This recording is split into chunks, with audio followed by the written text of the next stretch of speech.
Hello friends, welcome to 8 to 8 சமையல். இன்றைக்கி நம்ம 8 to 8 சமையலில் ரொம்ப சூப்பரான டேஸ்ட்டில் ஒரு சீஸ் பன் எப்படி செய்யலான்னு பார்ப்போம் வாங்க. ரொம்ப குயிக்காக எப்படி செய்யலான்னு பார்ப்போங்க. இப்போ நான் ஒரு மிக்சிங் பவுலில் 1 கப் அளவு மைதா எடுத்திருக்கேன். கிட்டத்தட்ட 100 கிராம் அளவுங்க. 10 கிராம் அளவு பட்டர் எடுத்திருக்கேன். இதை நம்ம நல்லா உருக்கிட்டு சேர்த்துக்கலாம். கூடவே ஒரு பிஞ்சு உப்பும் சேர்த்துக்கோங்க. 100 ml பால் எடுத்திருக்கேன். இது காய்ச்சாத பால் தான். நம்ம தண்ணி எதுவும் சேர்க்காமல் இந்த பால்லையே நல்லா மிக்ஸ் பண்ணணும் மாவை. கொஞ்சம் கொஞ்சமாக சேர்த்து இந்த மாதிரி நல்லா பிசைஞ்சிக்கிற அளவுக்கு நல்லா கலந்து விட்டுக்கோங்க. இது நல்லா மிக்ஸ் பண்ணிவிட்டு உங்களுக்கு கொஞ்சம் கொஞ்சமாக சேர்க்கும்போது உங்களுக்கு போதுமான அளவு கரெக்டாக எடுத்துக்கோங்க. இப்போ இந்த அளவுக்கு இருந்தது அப்படின்னா நம்ம பிசையும் போது கரெக்டாக இருக்கும். இப்போ நம்ம இதை கை வச்சுட்டு நல்லா இழுத்து பிசைஞ்சிக்கலாம்.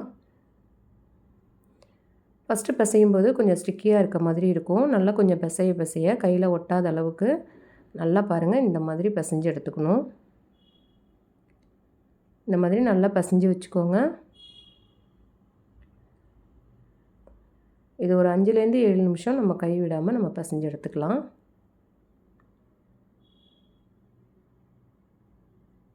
பாருங்கள், இந்த அளவுக்கு நல்லா சாஃப்டாக பிசைஞ்சுக்கோங்க.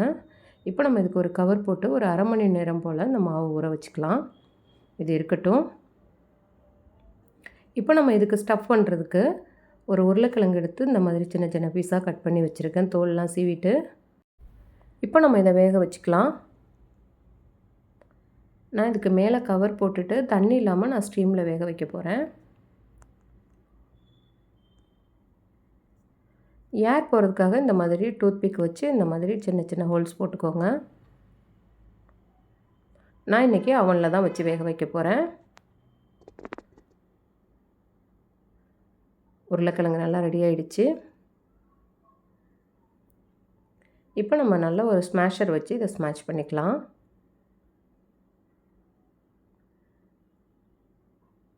நல்லா ஸ்மாஷ் பண்ணிக்கோங்க.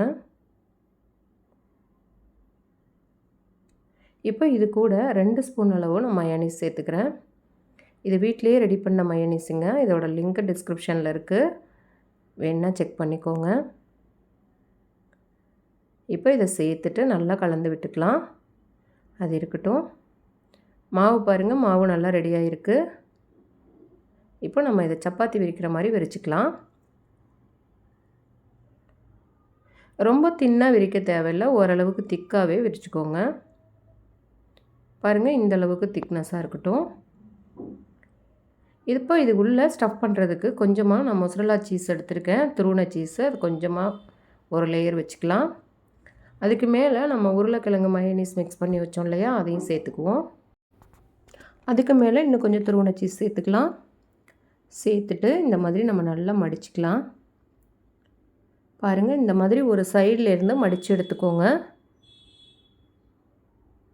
இடையில கேப் எதுவுமே இல்லாத அளவுக்கு நம்ம பார்த்து ஃபுல்லாக கவர் பண்ணி எடுக்கணுங்க.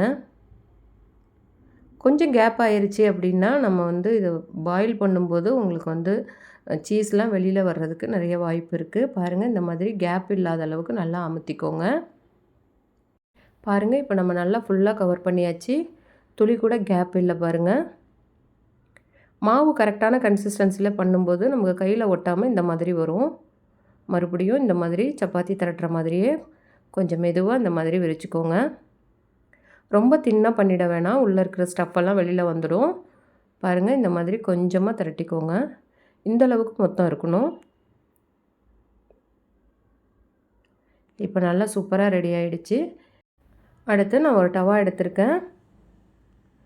இதில் கொஞ்சமாக பட்டர் சேர்த்துக்கலாம். சேர்த்துட்டு நல்லா ஸ்ப்ரெட் பண்ணிக்கோங்க. பண்ணிவிட்டு இப்போ நம்ம ரெடி பண்ணி வச்சுருக்க பன்னை இதில் வச்சிடலாம். வச்சுட்டு இது மேலேயும் கொஞ்சம் பட்டர் அப்ளை பண்ணிக்கோங்க. நீங்கள் வேணால் எண்ணெய் கூட சேர்த்துக்கலாம். பட்டர் சேர்த்திங்க அப்படின்னா டேஸ்ட் ரொம்ப நல்லாயிருக்கும். அடுப்பு ரொம்ப லோ ஃப்ளேமில் வச்சுக்கோங்க. ஒரு சைடு கொஞ்சம் வெந்ததுக்கப்புறமா தான் நம்ம திருப்பி விடணும். கொஞ்சம் வெந்த பிறகு நம்ம இந்த மாதிரி திருப்பி விட்டு அமுத்தி கொடுத்தோம் அப்படின்னா கொஞ்சம் நல்லா புஸ்ஸுன்னு வருங்க.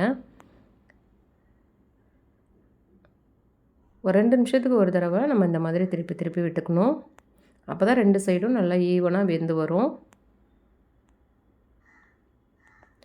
நல்லா இதோட கலர் வந்து நல்லா சேஞ்ச் ஆகணும் மேலே. அந்த அளவுக்கு நமக்கு கரெக்டான பக்குவத்துக்கு இருக்கும். கலர் நல்லா மாறுறது தான் நமக்கு வந்து கரெக்டான பக்குவங்க. பாருங்கள், இந்த அளவுக்கு நல்லா ப்ரௌன் கலர் வரணும். இப்போ ஓரத்தில் இருக்கிற பட்டர்லாம் நல்லா சைட்லலாம் நல்லா அப்ளை பண்ணி விட்டுக்கலாம். அவ்வளோதான் பாருங்கள், சூப்பராக ரெடி ஆகிடுச்சு.